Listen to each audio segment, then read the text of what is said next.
Puan Nurmala Sudirman dilahirkan pada tanggal 6 Jun 1973 di Kampung Serom 3, Muar, Johor. Beliau merupakan anak sulung daripada 5 orang adik-beradik. Bapanya Sudirman Suratman merupakan bekas ketua peserta Felkra dan juga pengerusi Felkra Sitijang, manakala ibunya Mukmini Yahya juga merupakan seorang peneroka. Nurmala mendapat pendidikan awal di Sekolah Kebangsaan Lembaga Kemajuan Tanah Persekutuan LKTP Kemelah. Di peringkat menengah, beliau bersekolah di Sekolah Menengah Tenang Station sehingga tingkatan 3. Di tingkatan 4 hingga 5, saya bersekolah di Sekolah Menengah Padu Ketuan Segamat dan seterusnya menyambung pembelajaran di tingkatan 6 di Sekolah Kebangsaan Datuk Bentara, Sekolah Menengah Datuk Bentara Dalam Segamat. Selepas itu, beliau kemudiannya melanjutkan pelajaran ke Maktab Tuanku Bainun selama 3 tahun.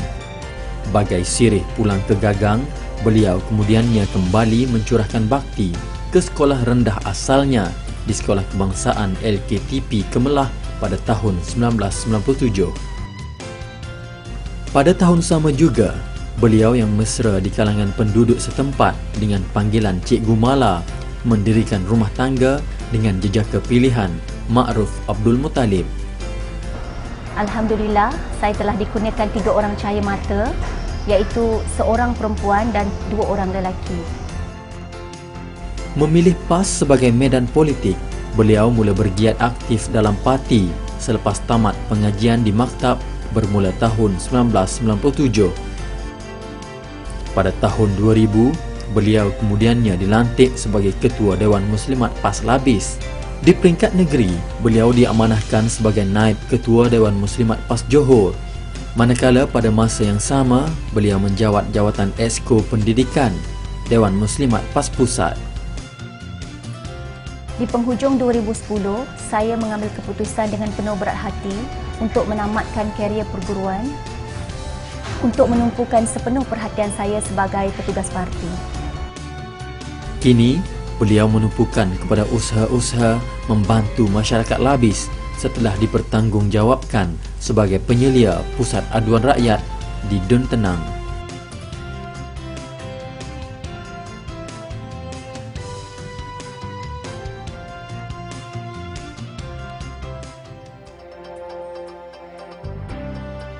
Kini, Puan Nurmala Sudirman adalah calon PAS mewakili Pakatan Rakyat bagi pilihan raya kecil Dun Tenang. Beliau mempunyai beberapa misi yang mahu dicapai berbekal pengalaman bergelumang dengan masyarakat berbilang kaum di Tenang sejak kecil. Saya yakin kemenangan saya di Dun Tenang akan memperkuatkan lagi suara Pakatan Rakyat di Dewan Undangan Negeri Johor.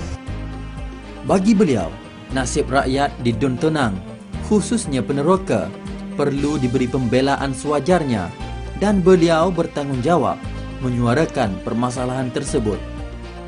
Saya akan berusaha untuk membawa masalah rakyat ke Dewan Undangan Negeri Johor, terutamanya isu yang berkaitan dengan kebajikan rakyat di Dun Tenang. Dari sudut ekonomi, beliau mahu melihat Tenang setanding kawasan lain yang lebih maju. Aktiviti perniagaan masih jauh ketinggalan, maka saya berjanji akan berusaha untuk membawa projek ekonomi kepada rakyat. Di samping itu, isu berkaitan wanita tentunya menjadi agenda penting buat beliau. Oleh kerana saya seorang wanita, maka saya berhasrat mahu memperjuangkan dan membela nasib kaum wanita di Dun Tenang. Saya merestui dan memberi sokongan sepenuhnya kepada isteri saya sebagai calon di Dun Tenang ini. Saya berharap beliau mampu menggalas amanah yang telah diberikan dan dapat memberikan manfaat kepada penduduk di Dun Tenang ini. Jom bersama saya, ubah sekarang, selamatkan Malaysia.